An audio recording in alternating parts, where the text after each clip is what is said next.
பல்லாயிரம் ஆண்டுகளுக்கு முன்பு இயற்கைதான் அரசனாக இருந்த காலம் அது. காடும் காடு சார்ந்த முல்லை நிலமும் ஒரு சமூகத்தின் வீரத்திற்கும் ஈரத்திற்கும் சாட்சியாக இருந்தது. அங்கே வாழ்ந்தவர்கள் ஆயர்கள் என்னும் கோனார்கள்.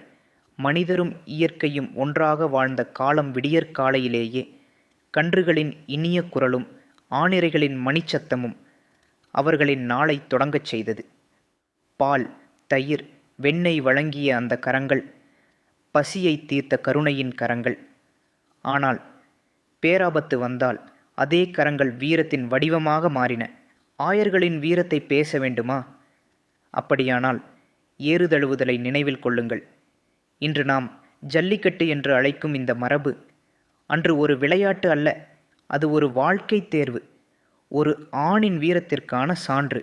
முல்லை நிலத்து ஆயர்குல பெண்ணை மணக்க வேண்டும் என்றால் சீறி வரும் காளையை அடக்க வேண்டும்.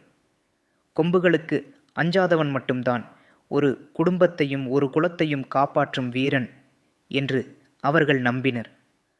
ஆனால் ஆயர்களின் பெருமை வீரத்தில் மட்டுமில்லை, அவர்கள் இசையிலும் இருந்தது. புல்லாங்குழல் இசையில் வல்லவர்கள் அவர்கள்.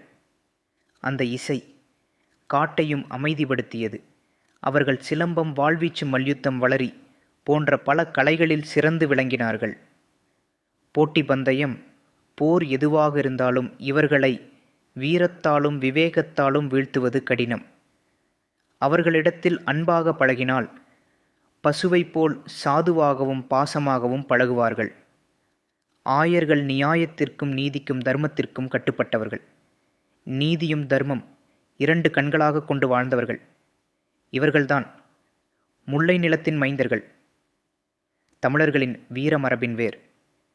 ஆயர்களின் வரலாறு வீரம், தர்மம், நீதி, இவை மூன்றின் சங்கமம். ஆயர்கள் வாழும் வரை நீதி